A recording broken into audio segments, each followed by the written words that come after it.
ಪ್ರೀತಿಯುಳ್ಳ ದೇವರ ಮಕ್ಕಳೇ, ಉನ್ನತವಾಗಿರುವ ಯೇಸು ಕ್ರಿಸ್ತನ ಮಧುರ ನಾಮದಲ್ಲಿ ನಿಮ್ಮೆಲ್ಲರನ್ನ ವಂದಿಸುತ್ತೇನೆ. ಈ ದಿನದ ದೇವರ ವಾಕ್ಯದ ಭಾಗ ಆದಿಕಾಂಡ 49:22 ವಚನ.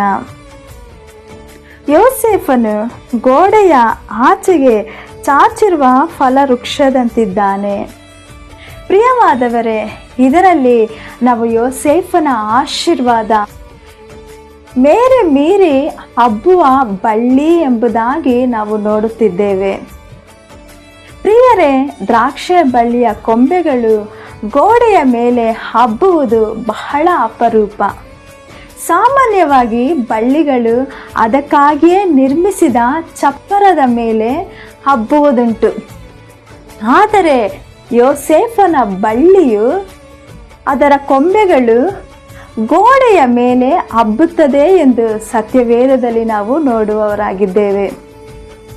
ಗೋಡೆಯ ಮೇಲೆ ಹಬ್ಬಲು ಅಥವಾ ಅದನ್ನು ಹಿಡಿದುಕೊಳ್ಳಲು ಅದಕ್ಕೆ ಯಾವುದೇ ಆಸರೆ ಇಲ್ಲದಂಥ ಒಂದು ಜಾಗವಾಗಿದೆ.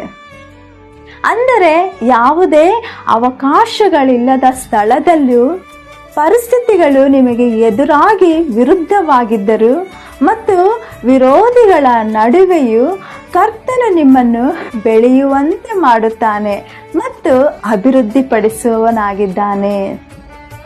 ಗೋಡೆ ಎನ್ನುವುದಕ್ಕೆ ಇನ್ನೊಂದು ಅರ್ಥವಿದೆ.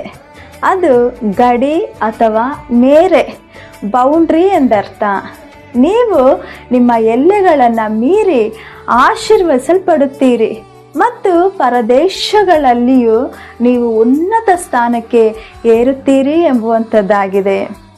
ಯೋಸೇಫನು ಬಂದದ್ದು ಕಾನಾನ್ ದೇಶದಿಂದ, ಆದರೆ ಅವನ ಕೊಂಬೆಗಳು ಪ್ರಬಲವಾಗಿ ಗಡಿಗಳನ್ನು ದಾಟಿ ಐಗುಪ್ತ ದೇಶದವರೆಗೂ ಹಬ್ಬಿದವು.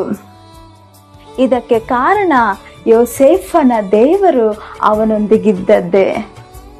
ಅದೇ ದೇವರು ಇವತ್ತಿಗೂ ನಿಮ್ಮೊಂದಿಗಿದ್ದು ನಿಮ್ಮನ್ನು ನಡೆಸುವವರಾಗಿದ್ದಾರೆ. ನೀವು ಕೂಡ ನಿಮ್ಮ ಮೇರೆಗಳನ್ನು ಮೀರಿ ಹಬ್ಬುತ್ತೀರಿ ಮತ್ತು ಆಶೀರ್ವದಿಸಲ್ಪಡುತ್ತೀರಿ. ಹಾಗಾಗಿ ಭಯಪಡಬೇಡ್ರಿ, ಧೈರ್ಯದಿಂದಿರ್ರಿ.